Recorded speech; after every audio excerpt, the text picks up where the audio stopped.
Yes, you have 5 minutes, Congressman Gutierrez. You're recognized. Thank you, Mr. Chair. Mr. Chair, as much as we would like to interpolate si Mr. Yang, I'd like to clear a few things po, especially in light of the matrix with some of our resource persons from last time. Because I think of note talaga po sa ating matrix is that it seems to be a parallel operation.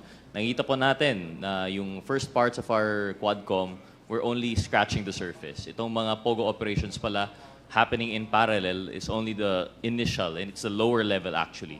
And now we're moving up. But before we move on with Mr. Yang, I just have a few questions. Kasi nga po, nakita natin, parallel po based on the matrix. For example, I'm sure there are many more POGO operations, pero parallel po yung sa PORAC and yung sa Bamban. So that, Mr. Chair, I'd like to direct my first question to Ms. Ong and to Ms. Guo. Ms. Ong, you said before that kilala niyo po si Ms. Guo. Tama po ba? Yes po, Mr. Chair. And in what capacity po yan, Ms. Ong? Nakilala ko lang po siya dahil kay Wesley Guo po. Si Wesley Guo is supposedly your boyfriend po. Tama po, Mr. Chair. Yes po, Mr. Chair.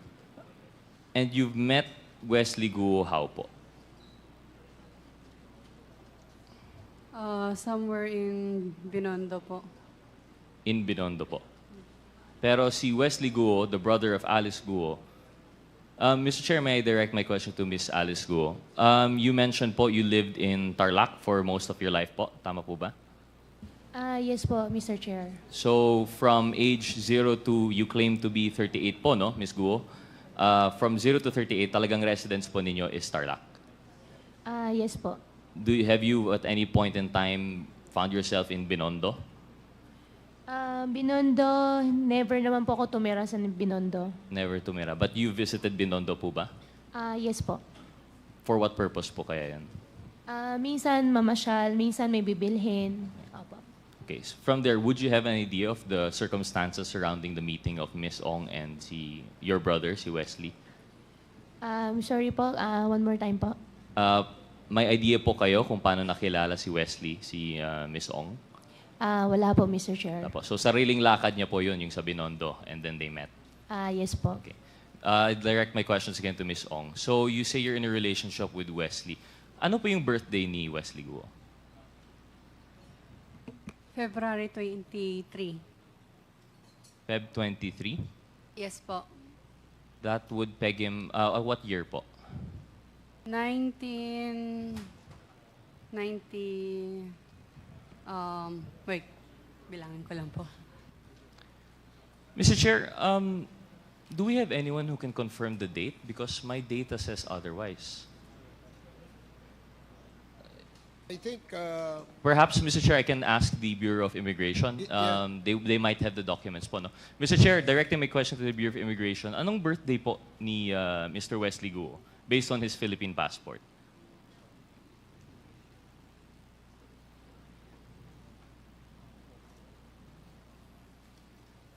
Mr. Chair, good evening. Unfortunately, we don't have it, but I undertake to give it before the end of the session, sir. Okay, please can we confirm? Because as far as I understand, I've seen the picture of the passport and it said February 1. And it would be very curious po na Miss Ong wouldn't know the birthday of her boyfriend for 4 years na po. Tama po. But we'll confirm it later po naman, no? We don't have the data. Would you know po kung anong schools pinuntahan ni Wesley Guo?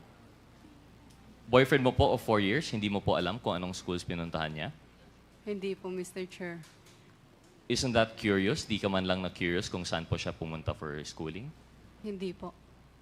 So ano yung mga... What aspects of his life do you know about? Alam mo po ba kung ano yung hobbies niya? Maglaro po. Maglaro Yung hobby ng gamdam. ng gam-gam. Parang robot. Robot. Yun lang po. And the nature of his work, are you familiar po? No po. Hindi rin. So as supposedly a couple from 2020 or 2021, hindi mo po alam yung school niya, hindi mo po alam yung interest niya, and I'm pretty sure hindi mo alam yung birthday niya.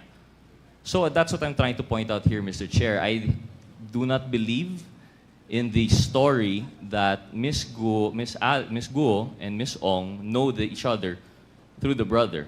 In fact, I believe the matrix more in which what binds them is their work relation through Mr. Duan Renwu and Mr. Xiang Jie. And in fact, I would, if there's anything that I would change to the matrix, I would say that dapat si Duan Renwu and si Xiang Jie should be in the middle between the two because he is the link that binds. Because, Mr. Chair, I'd like to ask again, between the two, between Baofu, which I think, Ms. Guo, ano po yung relation po natin sa Baofu? Your Honor, after po ako nag-divest, wala na po kami relationship. Oh, but prior po, you were an incorporator. Prior po, Baofu, landowner. Okay, landowner po talaga. So, Baofu, may link po tayo kay Ms. Guo. Kay Ms. Ong naman, admittedly, incorporator ng LS99 through Mr. Duan Renwu. So we see, ito na po yung sinasabi ng matrix na parallel operation. We have here two owners of yung supposedly, yung land-owning corporation, which will eventually lend to the POGO, of which they are still actually a part of. Yung si Mr. Duan Renwu, if I remember, is ninong po ni Ms. Ong. Is that correct, Ms. Ong? Yes po, Mr. Chair. And admittedly, si Mr. Duan Renwu, kilala rin po ni Ms. Guo. Is that correct, Ms. Guo? Your Honor, nakilala ko po siya through Cassie Lee. Through Cassie, allegedly. You met Cassie through the boyfriend na hindi niya nga mabanggit kung anong school or anong birthday. But admittedly, you know si Mr. Duan Renwu, who you were seen together abroad when you escaped the Philippines. Is that correct, Mr. Chair? Mr. Chair, na-met ko po siya nung sinama po ni Cassie sa amin. Oh, pero kasama po ninyo abroad. Indonesia po ba yan or Malaysia? Hindi po kasama. Na-meet ko lang po siya dahil sinama po ni Doon, Cassie. dahil doon. And Mr. Duan Renwu and Mr. Jiang Chen naman, paano mo po kilala, Ms. Guo? Siya po yung nag-arrange ng hotel nyo, di ba? Your Honor, hindi ko po kilala si Jiang Jie. Hindi nyo po kilala. Pero in-arrange lang po yung hotel nyo. Hindi po siya nag-arrange ng hotel namin. Hindi ko po siya kilala. Hindi niyo po kilala. Okay, we'll come back to that. So, si Mr. Duan Renwu and si Xiang Jie, na president of LS99, dito po natin nakikita in parallel po yung nangyayari sa kanila. And why I find it hard to believe, for example, yun, yung kwento ni Ms. Ong na kilala niya si Ms. Guo through the boyfriend, di naman lang masubstantiate. And kay Ms. Guo naman, although this might be hearsay for the committee, pero ako po personally, I hope you'd understand, di po ako naniniwala sa story na kayo po ay sa Tarlac from 0 to 38. Actually, Mr. Chair, can we ask the committee if naka-ready po yung photo? It was already shown before, pero yung class photo po ni Ms. Guo. Secretariat.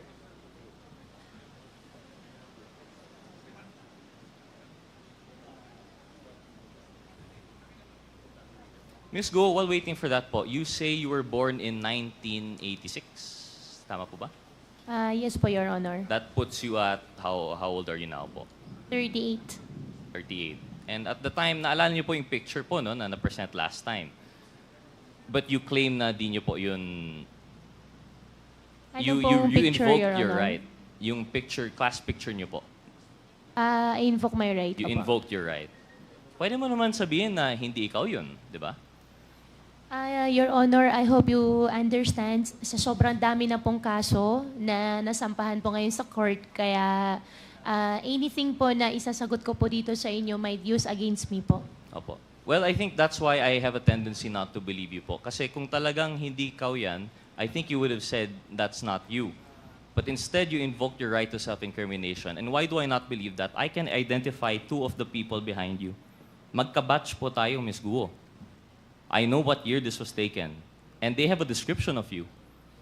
Nung pumasok ka po sa Grace, napaka-thick po ng accent ninyo, Mandarin lang ang kaya niyong salita. But you were very friendly and you were very makulit. And that's why they had a hard time to forget you, even though hanggang grade 3 ka lang daw po doon. Now I know, like I said, that's hearsay as far as the committee is concerned kasi hindi naman nandito yung may personal knowledge doon. But when I was talking to that person with personal knowledge, na-convinced naman po ako. And they've identified you. In fact, if you were 38 and this picture was 2001, you would have been 13, 14 po ba? Eh, kasing age mo naman yung mga 19, these people were born 91, 92. Ka-size mo naman po, I don't think you're that much older than them. And that's why I really don't buy that story that you were born in 1986. And I don't buy the story that this is not you. In fact, they called you Ping. Ping po yung nickname niyo dito. But anyway, that's just to prove the point po, no? But what does that say about the testimony here before us? Thank you, Comsec, for the picture.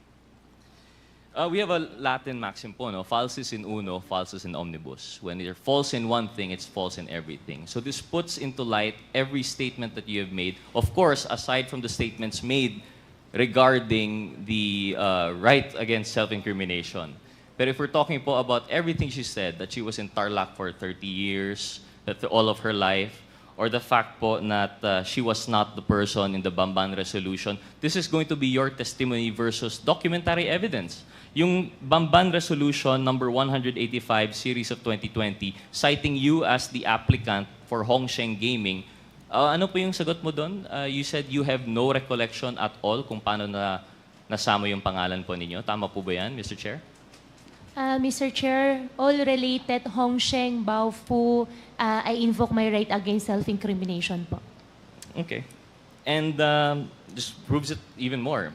Yung, if you can't relate to us how you're related to the resto, then I guess the document stands po na may kinalaman po kayo sa Hongsheng. Another thing po, you claim na walang Filipinos involved sa escape. How do we know that we can take that for granted? Kasi, yun nga, as far as we're concerned, false in one, false in all. And then, of course, the allegations that 3.2 billion was transferred to Hongsheng through the partners mentioned earlier. And it's parallel also because I remember, if I'm not mistaken, Chair Dan Fernandez mentioned there was also a similar transfer going on between Mr. Duan Renwu and Ms. Cassandra Ong. So we see nga po na talagang I think may basis yung matrix, talagang parallel yung operations, and I think that's as much as we can get from them. Baofu and Hongsheng versus Lucky South 99 and Whirlwind are two sides of the same coin. They're parallel operations held by a consistent cast of characters, and now that the Quadcom is digging deeper, we're now moving up the ladder. Unfortunately, I don't think we'll be able to get anything more from Ms. Ong and Ms. Guo, given that they have cases and they have repeatedly cited their right. They've repeatedly invoked the right against self-incrimination. So I think we have no choice but to move on with the matrix. So with that, Mr. Chair, I'd be asking my questions to Mr. Yang. Yeah, but before that, Your Honor, let me ask the lawyer of Ms. Alice Guo. Your participation here is to advise your client only of her legal rights. And please, advise her also what questions she needs to answer. If the question being asked, being propounded by a member is not related to the case that she is facing, then you have to compel her to answer. And that goes the same with other counsels present. Okay, para lang ho maliwanag, that's our ground rules. Alam naman po ninyo, kayong mga lawyers, alam nyo naman po kung ano yung makakaapekto sa kaso nila. Kaya wag nyo silang pabayaang magtago sa likod ng right against self-incrimination. And we just want to make that clear. Please continue, Congressman Gutierrez. Thank you, Mr. Chair. Mr. Chair, before I move on, I'd like to go back. I still have two more photos with the ComSec on the issues of Ms. Ong and Ms. Guo. Committee Secretariat, may we ask for the pictures of Lucky South 99 and yung Hongsheng to be displayed? May I ask, Mr. Chair, the PAOCC, si Dr. Casio, Mr. Chair, generally ang POGO, kailangan po ba compound talaga? If I understand correctly, meron po tayong mga POGO operations within Metro Manila. Is that correct? Mr. Chair, Honorable Gutierrez, in the past, PAGCOR allowed what was dubbed as hubs. By hubs, meaning to say different locators, different POGO operators can exist within one hub. But if I do recall, the only hubs that were ever licensed by PAGCOR were the one in Clark, Sun Valley, which was raided by the ACG and PAOK on May of last year. The second one was, if I am not mistaken, the one in Bamban, no? Baofu. And the last one is the last remaining hub that's winding down, yung sa, ano po, yung dito po sa Island Cove, Cavite. So generally, Mr. Chair, ang POGO, it doesn't necessarily have to be a hub. They can operate, parang BPO lang po siya. Sometimes they rent a floor lang po. Tama po ba Yes, yun? sir. They can rent as small a space as 300 square meters. Thank you, Mr. Chair, for clarifying. So para lang alam ng ating mga kababayan, kasi nabanggit po ng PAGCOR, meron pong 240 plus na nabanggit ng mga POGO. Baka iniisip po nila lahat yun POGO hub. But it seems to be only the big operators are the Pogo hubs. For example, yung sa Baufo and sa Lucky South 99. Kaya nga po parang parallel because amongst all the Pogos, sila lang po yung ganito. Sila lang po yung may hub. And it seems to indicate na they have the same modus operandi and they have the same intention to include mga love scam, mga cryptocurrency scamming, and other related crimes. Kasi hindi naman po yan manggagawa sa 300 square meter na office building po, no? So I think this is just another point of parallelism between the two. And then one more thing, Mr. Chair, Committee Secretary, yung next picture po, please, yung mansion. Ms. Ong, Mr. Chair, is this image familiar to you po? Yes po, Mr. Chair. Can you explain to us ano po yung nakikita natin sa picture? Nakita mo naman po, is that your house? Yes po, Mr. Chair. Ito yung mansion po ninyo sa Porac? Opo. Mr. Chair, for everyone to see, can we have the picture again?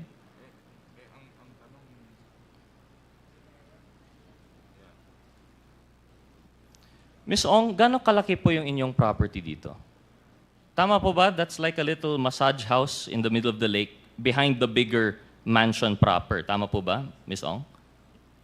Lahat po yan, bahay po. Wala pong massage. Wala massage. Yung gitna. So Yes lahat po. yan bahay. So yung gitna. Opo. So gano'ng kalaki po itong property nyo? Yung lot po is around 3 hectares po. 3 hectares yung lot. And Yes all po. of this at the tender age of 24. Would you care to substantiate how you made your money out of this? Lahat po yan na-inherit po ba, Mr. Chair? Mr. Chair, I invoke my right. You po. invoke your right. Pasensya na po Of course. kasi meron pong kinasa sa akin. Kasi nga po, kahit yung reasoning na binigay mo last time na 35 million per month, hindi rin yun tama eh. Kasi at 35 million per month na you would make out of the 70,000 hectares that you were renting out, that's only still just 35 million, which wouldn't account for the billions of worth. Sabi niyo po, wala po kayong inutang to make yung phase 1, phase 2, phase 3, not including itong mansion po ninyo. Because the truth of the matter is, based on the reports, if we're to believe, this is actually bahay ni Mr. Duan Renwu. Hindi naman po ito sa'yo. You're going to invoke your right or you're going to deny it, that's fine, Ms. Ong. But I'm just presenting it for the facts that the unbelievable story of rags to riches at 24 through inheritance from your mom, based on nothing more than the right connections at the right time, parang sobrang unbelievable po. We are more inclined to believe these parallel operations in which at the center is Duan Renwu and everyone else going up. So with that, Mr. Chair, I'll conclude na po yung kay Ms. Ong and kay Ms. Guo. I'd like to go on po as we go up with the ladder kay Mr. Yang. Thank you, Committee Secretary, for the picture. To DS. Mr. Chair, I just have a question, just out of curiosity, if I may. With the indulgence of Congressman with indulgence of Congressman Gutierrez. Comsec, pwede mo ba maibalik ulit yung bahay ni Ms. Cassie Ong?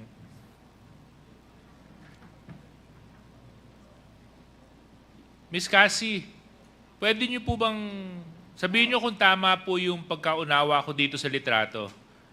So meron pong lake at yung bahay po ninyo ay yung nasa gitna. Tama po ba yun? Can you go back? Hindi, yung bahay po, yung bahay, Comsec. Yung bahay, Comsec. Prior picture, please. Yan. Yeah. Excuse me. Yes? Yes po. Yes po, Mr. Chair. So yung bahay po, ano po yung nasa gitna ng lake? Bahay po. Tapos ito pong nandito sa may bandang baba. Bahay din po, Mr. Chair. Oh, so you have a house within a house? Tapos yung nandun po sa ibabaw niya na parang kulay puti na I don't know how you describe it. Parang ano ba yan? Is that also a body of water? Garden po yan, Mr. Chair. Garden. Okay. Yeah, itong lake po ito is man-made or natural? Can I consult my lawyer po? No, I mean, it's actually, whether it's, Man Lake po, Mr. Chair. huh? Man Lake po. Man-made. Man-made. Gano'ng kalalim po yung lake? Hindi ko po sure, Mr. Chair. Thank you very much. I'm just trying to figure out kasi yung figures na binanggit ni Cong Rodge.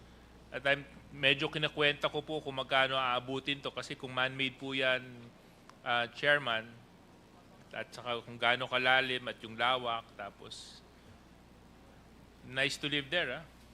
Thank you very much, Mr. Chair. Okay, please proceed. Thank you, Mr. Chair, and I agree with the good Deputy Speaker. Kaya nga po yung punto na natin doon, yung 35 million nga, kulang na po yun for phase 1, 2, and 3 of Whirlwind. Paano pa kaya yung 3-hectare lot with mansion na pinakita po natin? But anyway, the bright side to this, with the efforts of the Quadcom, I believe the proper cases have been filed against the parties, so we can leave po yung parallel operations on the ground. Doon na lang po yun. We leave it to our good partners in service executive branch. But yeah, moving on, Mr. Chair, I'd like to ask now si Mr. Tony Yang. So, Mr. Yang, magandang gabi po. Mr. Yang, kayo po ay nakakapagsalita ng Tagalog, English? Kunti. Konti. Kunti, marunong. Konti marunong. Pero conversational, halimbawa, pag may mga events po kayo, you can have a conversation, pwede po kayong makipag-usap sa mga tao. Pag may dinner, mga ganun. Di po I think it's better you using English. Yeah, it's better. Better using Yeah, English. yeah, Okay. better. Mr. Yang, good evening. So you can speak better in English. Are you able to have a casual conversation in English? No, actually, I am the interpreters. You're Mr. the Yang. interpreter Yeah, right yeah, now. yeah. But Maybe my it's question stands. Is he able to have a casual conversation in English, Mr. Chair? 就是你说的东西，就是可以回答用英文回答吗？我不会不懂的。 No casual conversation. Mr. Chair, can we, through the Secretariat, can we have my next 3 photos, please? Mr. Chair, Mr. Chair. Point of inquiry lang, Mr. Chair.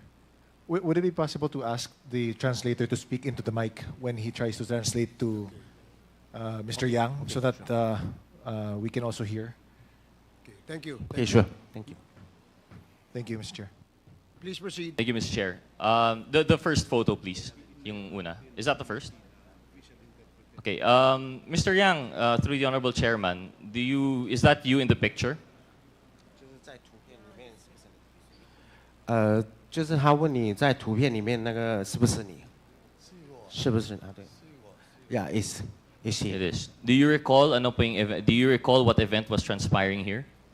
就是他问你在这里是举行了什么活动，还是就干嘛呢？当时那个三家钢铁厂给 BBD 里面签那个租那个地，租地的 OK 行。Okay. I think it's during some rentals for the place. Yep. I'm sorry again, Mr. Chair. 开发区吧，经济开发区 BBD。 Is for rentals for the DPTs. The ones is using DPTs. 就是开发区吧，开发区，经济开发区。经济开发区。有经济开发区。Mr. Chairman, point of clarification lang, Mr. Chairman. With the indulgence of Congressman Gutierrez. Yeah, with the what is indulgence of Congressman Rodge. I believe the translator is the son of Michael Yang. Are you the son of Michael? Oh, No. Tony Yang? No. You're not Actually, the son. no. I come from Pao. What is your?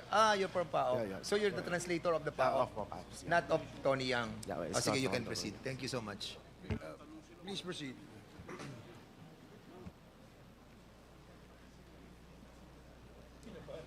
Thank you, Mr. Chair. Thank you, Chair Dan. Can we proceed? So can we have a clarification? What was the event? Okay. Which one? This one? Yeah, that event. Okay. Actually, I think how do we process? Like,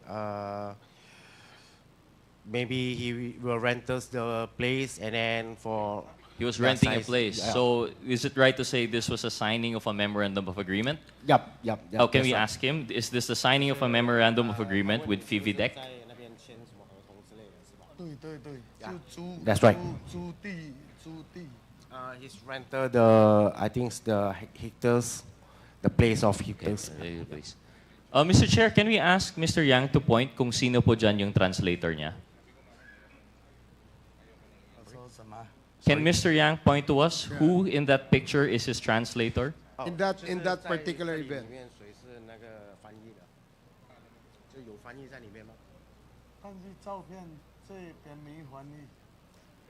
Don't have any translator inside. No translator, Mr. Chair. So how would you converse with these people who you're having a deal with?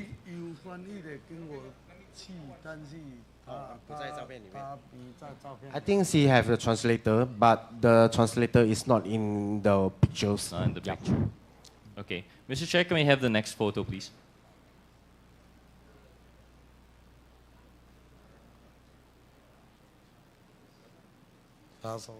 Mr. Chair, we have here a picture of a private meeting of Mr. Yang and the ex-PNP chief. Can you point to us, Mr. Yang, of sino po dito, who here is your translator? OK， 他就是问你，在这里面哪一个是你的翻译？这里面也没有我的翻译。Yeah, it's not inside the pictures. Don't have any. But you have a translator in that meeting? Yeah. But does he have a translator during the meeting? He have a translator, but the translator is not in the pictures. Not in the picture. Yeah. Okay. Next picture, please. I believe this is an event in CDO. Mr. Yang, do you recall this event? 就是这个的话，你是参加什么活动还是什么的？还是？这张应该是那个，我也忘记了，应该是在甲街参加一个那个活动，我们那个会，我们商会里面我一起去。Okay. But I think it's already long time ago, and then he's not remember well, and then yeah, it's okay. Thank you, Mr. Chair. To refresh yourself, this is, I don't know how you could forget this. This is a dinner with the president in CDO. Can you point, Mr. Yang, who is your translator in this photo? Okay, 就是他想让你指一下哪一个是你的翻译。Mr. Chair, this is not a post photo. There was no opportunity siguro for the translator to be told to step aside. You could be seen you're having dinner. This is very conversational. Surely your translator must be here, Mr. Yang. I didn't see the translator No too. translator. I have difficulty believing after how many years in the Philippines that you are unable to carry a conversation. As the pictures have provided, I believe that you, Mr. Yang, are able to speak Tagalog, Bisaya, or English, one of those languages in which you could talk with all of these people you're having meetings with. OK， 就是他意思是说你在这里生存了差不多20几年嘛，然后就是说你肯定懂一些大家乐语或者是英文之类的，不然的话你要在这里怎么生存，怎么去跟他们沟通？就是那个一般的，就是口头语这个听会听，有些说就是说不准。Okay, I think he explained it. He can just listen some Tagalog, but just Kontilang, and then maybe if he want to speak, just Kontilang too. Yeah, but for hearing is okay for that. Yeah, maybe he will understand it. Thank you, Mr. Chair. We have no way to prove that na lang po, no? So we'll just take what he said for granted, but I just want it on the record that these photos show no translators on. Before I proceed with my questions of Mr. Yang, I'd just like to inform Ms. Ong that your boyfriend's birthday is February 7. You might want to remember your boyfriend of 4 years, yung birthday niya, Feb 7. Malapit po sa Valentine's. So, Mr. Chair, proceeding back again with Mr. Yang. So, inaamin nyo, you admit that you are a Chinese citizen hailing from the Fujian province. 哦，他问你是中国籍的，是福建，你的家乡在福建是吧？是。Yes. And you, Mr. Yang, you are brothers with Yang Hongming, also known as Michael Yang. 就是你是杨洪明的哥哥和 Michael Yang 的哥哥是吧？兄弟。是。Yeah, right. And you're also brothers with Yang Hongjiang, is that correct? 就是杨洪江也是你的兄弟是吗？对。Yes, right. Mr. Chair, can Mr. Yang tell us where his brothers are now?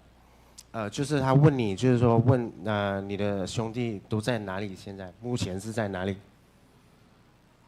我上就是听他们说，杨洪明说是在泰国，他有一天就是我跟杨洪明都没有联系，有一天他有打电话过来问我这边怎么问我，就是打电话过来吧。我问他在哪里，他说他在泰国。在泰国是吧？哦，在泰国，好像是在泰国。Okay, maybe in Thailand, and then when some days the brother is calling him and then ask for, yeah, maybe for how is good or anything, and then he say it's in Thailand the times. So, Mr. Chair, you're still in close contact with your brothers. This is both Michael Yang and Hong Jiang. 你还有跟他们保持很亲密的联系吗？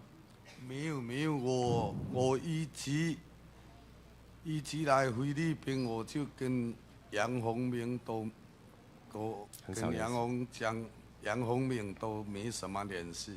Okay, actually when he in Philippines here, after in Philippines, and then I think the relations is not good, and then it's less for contacts. Yeah. Thank you, Mr. Chair. Well, in that case, Mr. Chair, one more question on Michael Yang. You must be aware of the allegations that Michael Yang is related to Pharmaly Pharmaceutical Company. In fact, he was the financer. Are you aware of that, Mr. Yang, through the Honorable Chairman? 就是他问你知道，就是你们现在sorry, come again the questions. Is he aware that his brother Michael Yang is connected to Pharmaly? Oh, it's connected. Okay. 就是他问你现在麦克样还有继续跟你们家人保持联系，还是怎么样的吗？这个我就不知道了，因为我很少跟他我们我来菲律宾嘛，我跟他关系都不太好，都没什么联系。I think it's less for context and then don't have any idea for that. No idea about Pharmaly, the big scandal a few years back. Yeah, maybe not good for relationship. That's why don't have any idea for that. I'm sorry, Mr. Chair, can we ask Mr. Yang, the relationship soured after he left the Philippines? What year would that be? 就是他问你什么时候 in Philippines? What year then? When did their relationship get bad? Oh, okay, in which year? 就是他问你就是在什么时候开始对就是跟你的兄弟的关系没那么好，就什么时候开始的？应该在2003、03或04年。后就开始。 I think it's around in the 2003 or 2004 the times. Mr. Chair, sorry, to clarify, my question was when did his brother leave the Philippines and when was that the relationship soured? Because if I understand the testimony earlier, ang sabi niya po, what he said was that his relationship soured when the brother left the Philippines. Okay, no, okay. Sorry, so maybe you can ask Mr. Yang, when did Michael Yang leave the Philippines? Oh, when the Michael Yang is in Philippines. 就是他问你 Michael Yang 是什么时候过来菲律宾的？他比我早过来，但是我也不知道他什么时候过来。比我早有4、5年还是。Okay, I think it's before then the brothers is in Philippines, but it's not remember well when Michael Yang is arrived in Philippines here. Sorry, the question wasn't arrive, but maybe it's very difficult, no? Just You have a Latin translator.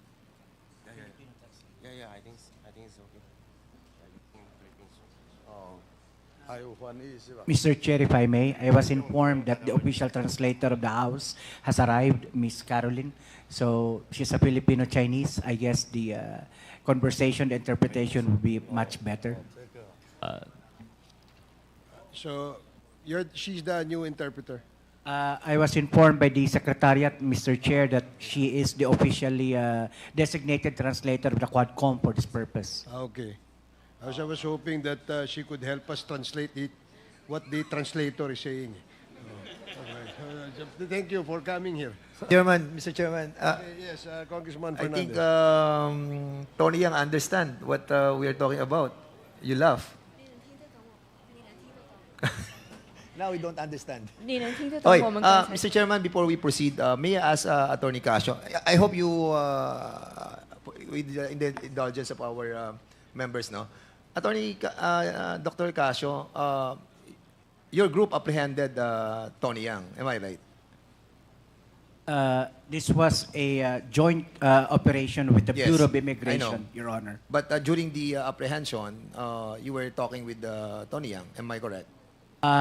Not necessarily. The Bureau of Immigration agents read him his rights, Your Honor. So, nagkakausap sila? Narinig niya nag-uusap sila? Yes, sir, I was there. So, nakakapagsalita siya ng Tagalog? Naiintindihan niya Tagalog? Tumatango po siya. Yes, yes. So, we don't need to interpret anymore. Kung naiintindihan ni Tony yan. Ikaw, intindi aming salita? Oo. Naiintindihan mo kasi sumasagot ka eh.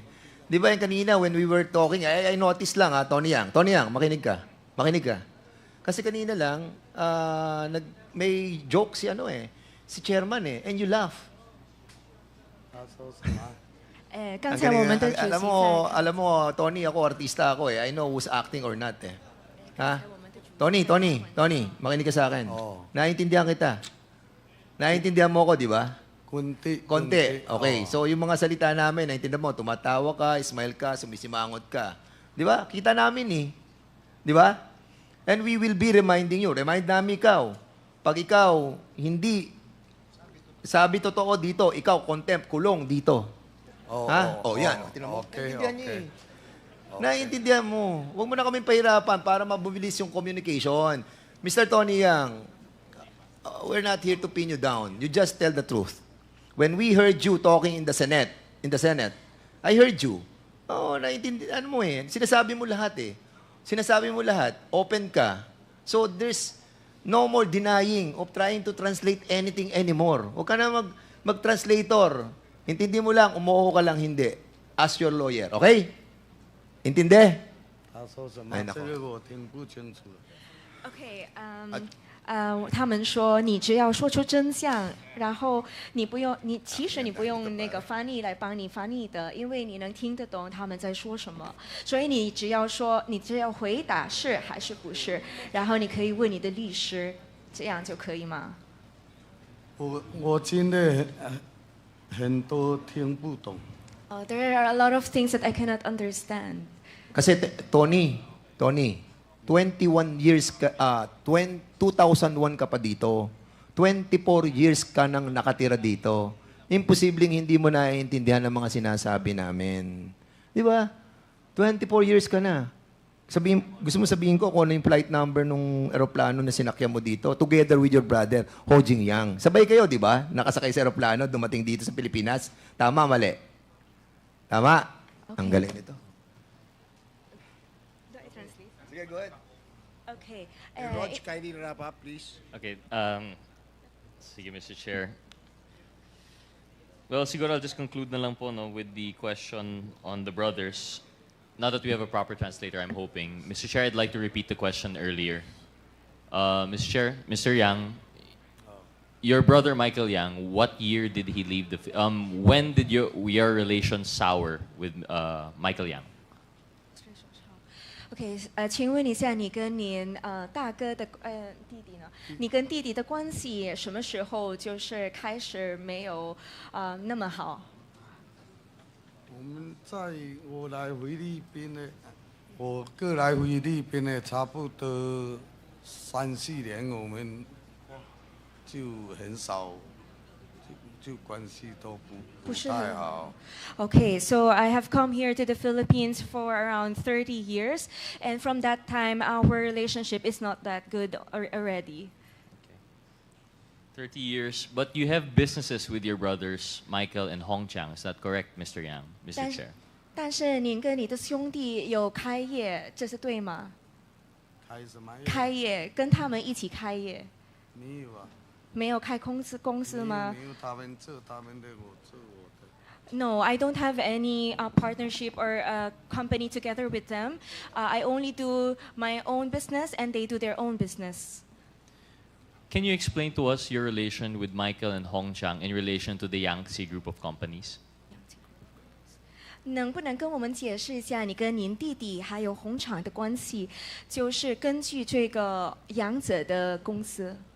杨什么？杨子，杨子。杨氏。杨氏。杨子。 Yes, I believe there's Yangtze Group Trade Co., Yangtze River Economy United Development, Yangtze Pharmaceutical Group, Yangtze River International Group, HK Yangtze Group International, Yangtze River Pharmaceutical Group, Yangtze Rice Mill. I think you like the word Yangtze. 这个杨子的公司有很多集团，对吧？那没有，不是。不是吗？因为这些都是跟他们一起开业，对吧？不是。No, it's not. No, it's not. I'm not involved. I'm not involved. Not involved. Thank you, Mr. Chair.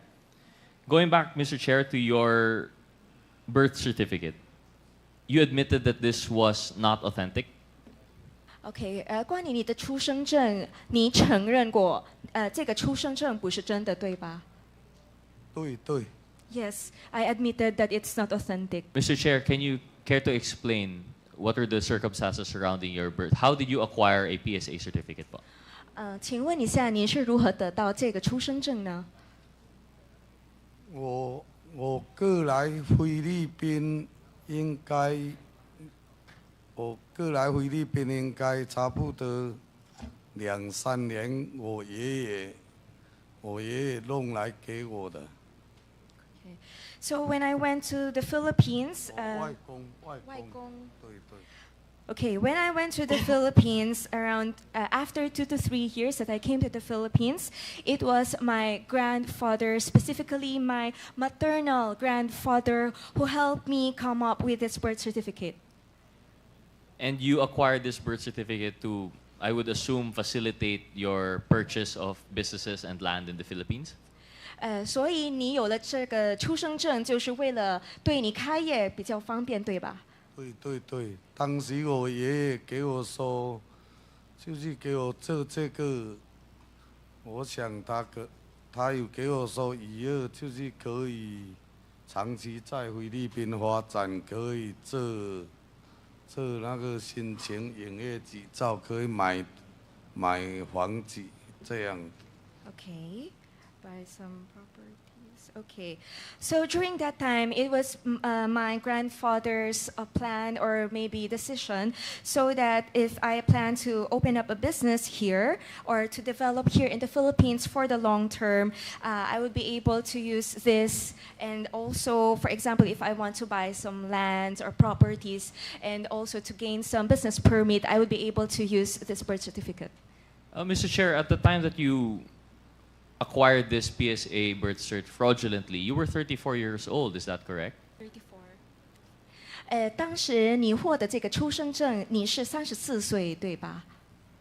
我也忘记了，反正我到卡家园差不多应该是大概3、4年，我爷爷弄给我，反正那么久了，我也大概应该是我去那边2、3年还是3、4年。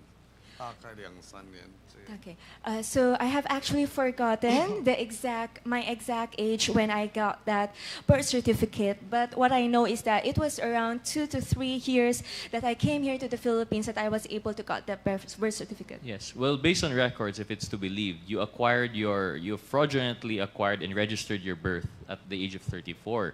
So at that time, you were already of legal age, and your maternal grandfather, couldn't have coerced you. You acquired a fraudulent birth certificate of your own volition, Mr. Chair. OK， 当时你已经34岁了，所以你有这个权利为自己做出决定。比如说，你知道这个出生证是假的，所以你可以就是为自己这个出生证而愿意还是不愿意做出这个出生证。当时我过来这边刚开始，我也什么都不会说吧。但是我外公自己的亲人哦，他弄这个，他帮我弄这个，我想他是想我在这边就是可以长期在菲律宾发展下去吧，应该是也是为我好吧，哦。Yes, because I do not know how to speak English, so I am not aware of what will happen with the birth certificate. But what I know is that it must be my grandfather's decision to get me the birth certificate, and because he's thinking that I could develop long term here in the Philippines. Okay, thank you. Mr. Chair, just a final questions before I yield to other interpollators. Are you aware of Filipinas 168 Shopping Mall Inc. in 168 Shopping Mall. 请问你对这个168的商场很熟吗？168商场，不知道。你不知道？我不熟，不知道。I'm not very aware of it. It would show in the records that Tony Yang, Antonio M. Lim, and Yang Hongjiang are incorporators. 在我们的记录，这些记录里面说出 Antonio M. Lim 还有这个杨洪奖，他们都是业主，或是他们都是这些的领导总经理。